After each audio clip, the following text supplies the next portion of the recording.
Happy Monday, everyone. Today we're going to talk about diabetes just a little bit because I had a question on one of my videos. I feel like as I get good questions, I should address those here. But I am Semi-Retired Bob. I talk about the carnivore diet, all things related to the carnivore diet, and miscellaneous odds and ends. Hang on a second, I need to clean a fingerprint off the camera. There we go. Now maybe you can see me a little better. I don't know if it made any difference, but here we go. If you're new to the channel, welcome. I'm glad you're here. What you're watching is you're watching me walk. I know that doesn't seem super exciting, but if you consider a little over 2.5 years ago I couldn't do this, I could barely stand for more than a couple minutes without severe pain, and now I'm out here walking every day, it starts to make a bit more sense. If you're returning to the channel, welcome back. It means a lot to me that you spend just a few moments of your day with me. I would like to ask everyone to help me out just a little bit. Go ahead and hit that thumbs up button. Drop down in the comments and say, "Hi, Bob." And if you haven't subscribed yet, please consider subscribing. All of these things help me get the word out that it's never too late to change your life. I'm 61 years old, and I'm doing things I couldn't do when I was 40.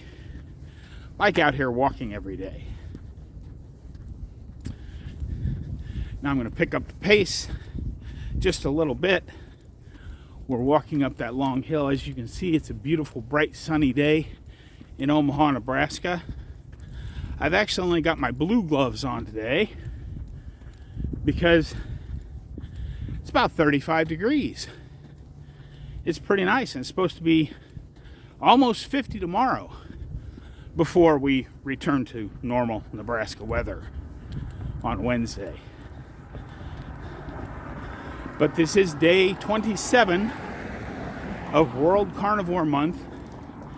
For those of you that made the switch from keto to carnivore for just this month, you're almost home. You can go back to having your lettuce wraps on Saturday.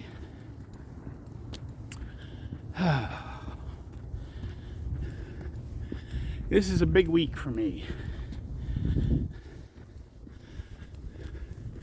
I've got some sausage in the freezer for next Sunday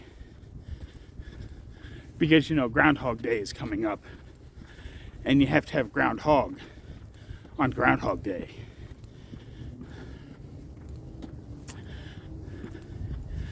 As soon as I get to the top of this hill and slow down a little bit, I'll start off with today's topic. Because yes, I am in much better shape than I was even 6 months ago. But it's still walking up this hill at a brisk pace. Still makes me breathe a little hard. So I'm hoping that as we move on forward, it eventually gets better and better. I think it has gotten better because I couldn't talk at all the first time I picked up speed going up that hill.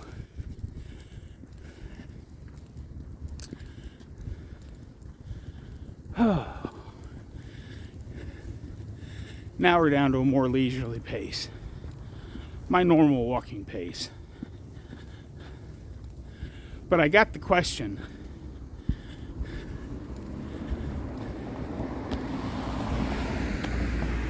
Of course, a car.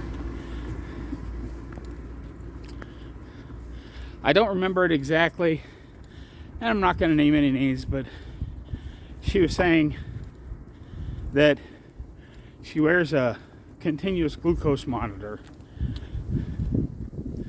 and she's not seeing big changes in her actual glucose numbers. But when she went to the doctor this time and had her A1C checked, that her A1C had dropped. she's still a little high, but it has dropped. And she wondered what might be going on. Well, as I say many, many times, I'm not a doctor. I don't play one on TV. I'm just a retired truck driver giving you my personal experiences. So when I try to do sciencey stuff, I sometimes get myself in trouble.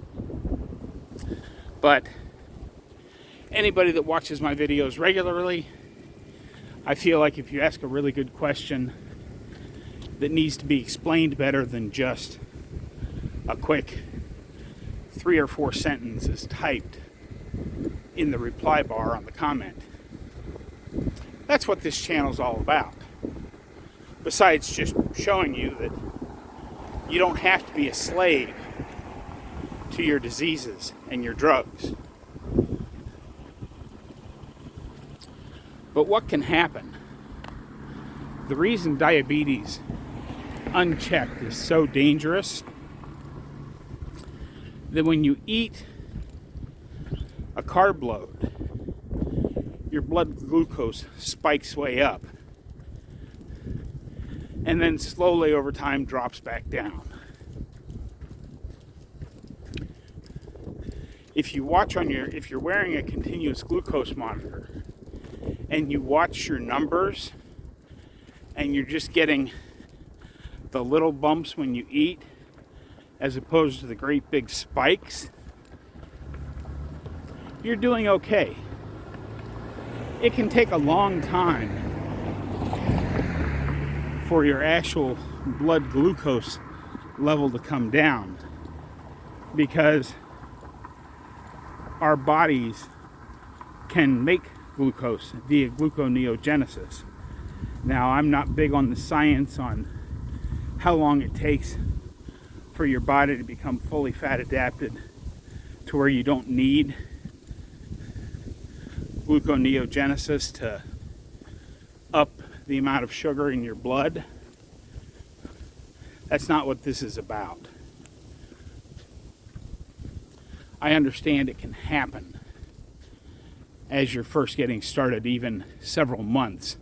I have one guy that comments on almost every video. He's been working at it for a couple of years and just recently started to see his glucose numbers come down to where he thinks he'd like to see them. So it can take a while. But the whole point I was getting at here is that it's not your A1C, the average, that causes damage. Now, obviously, if glucose is too high overall, it causes damage. That's what makes diabetes, type 2 diabetes, such a horrible disease, and even type 1 that's not controlled properly. It's what makes them so dangerous.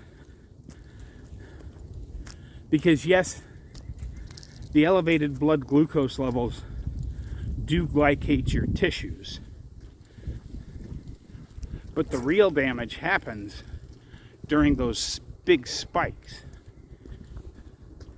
It's the spikes and the valleys that cause the real damage. If you're looking at your continuous glucose monitor, and with the exception of the small bump that you need whenever you eat your meal, because remember, trying to stay in ketosis 24 hours a day, 7 days a week can lead to bad things, because you need that little insulin surge that comes with a bump in glucose to keep your kidneys functioning properly. I don't understand all the science behind that, but Professor K has a really good video about that. If you can find, go back in the archive, it's been about a year ago now, when Coach Bronson was talking with Professor K. he does a really good job. A lot of traffic out here for a Monday, and it's not lunchtime yet. But anyway, Coach Bronson, Professor K, they have a really good video about why we need that bump in our blood sugar that causes a little surge of insulin to be released. All I can tell you is that it's good for the kidneys, so that if you're forever just eating small meals throughout the day that don't provide a big enough bolus of protein to give you that surge, you can run into problems down the road. Isn't can such a nice word? It leaves the other side of that thing completely open as well. You might not ever have problems. But Professor K does a good job of explaining to Coach Bronson why you want that little surge of insulin. But to get back to the question, now obviously all this hinges upon you are actually eating true carnivore. You're not taking a lot of keto approaches, which is artificial sweeteners. Because artificial sweeteners can, and some of them do, have some maltodextrin in them, which is sugar. One of the many names for sugar. And if you are not sure about what you're using, there's a couple of really good lists out there. I'm pretty sure you'll find it if you just search for different names for sugar. There's a list of about 45 or 50 of them that are out there. The alternate names that food manufacturers use for added sugar. And you'd be surprised. There are quite a few artificial sweeteners that actually have a little bit of sugar in them as well.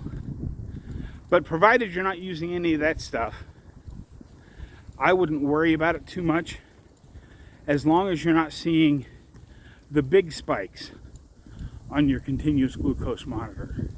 As long as you see a nice flat, steady line with just a small bump surge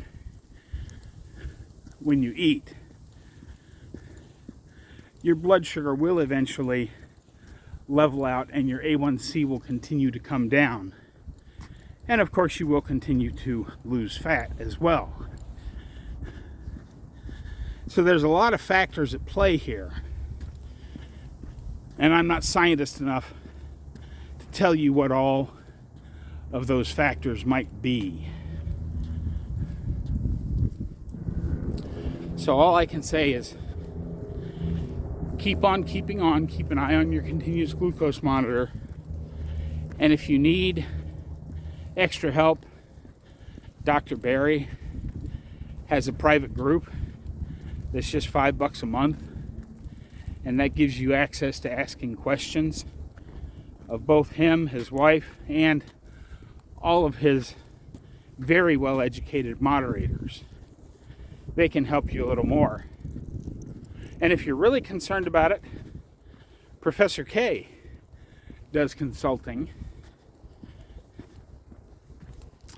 And considering what some of these other so-called gurus are charging, Professor K is very reasonable for an hour of his time. I think you'll be surprised at how affordable he is, considering his vast array of knowledge.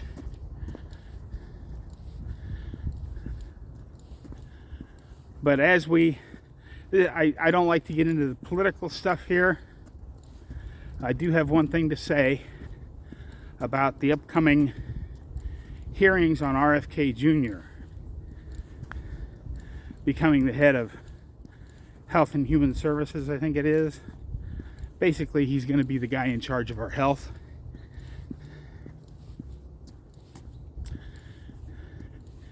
If you are one of those 17,000 doctors, which I don't think the list is actually correct, I think they used a lot of fake signatures on that. But if you're one of those 17,000 doctors that have come out against RFK,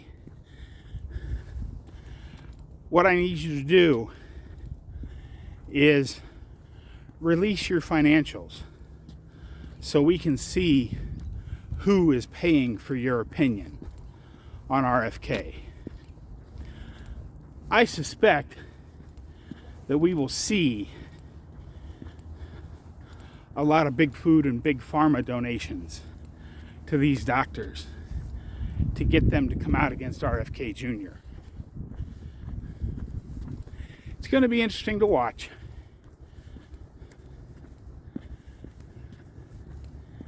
Oh, well, I'm pretty sure I've rambled on enough now. I will have some more thoughts on this when I get back to the house. But for now, let's go ahead and turn the camera around and listen to some music.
Cut the music. Okay, we're coming back down the hill to the house. I'm feeling a little lower energy today. I don't know why. It happens. But I still got out here and got my walk in. This loop's about 1.5 miles. It's not the biggest walk in the world, but it's a pretty good walk. And I'm sweating now. The temperature's rising. Hopefully, it doesn't get so windy that I can't get back out this afternoon for another lap or two. That'd be nice. Out in just a heavy shirt rather than all this heavy coat stuff. But yeah, just remember, if you're battling diabetes, whether it be type 1 or type 2, keep your carbs as low as you can get them, and know that your body will eventually correct all the problems. I don't want to put them on the spot, but if I could get Paul to drop down in the comments and tell us how long it took him to get his blood glucose numbers down to where he thinks they're close to normal, I think hearing his story will help everybody that's in this situation. And one more quick note, because as I was finishing my video here the other day, I had somebody ask, who's Tom and Wendy? Well, Tom and Wendy and someone times 2 and Franklin and Keto Carney Cajun, those are the people that have donated to my Buy Me a Coffee. And now over here, today as it gets warmer, because it's supposed to get up in the mid 40s and tomorrow it's supposed to be almost 50. It'll be warm enough to write more names on here.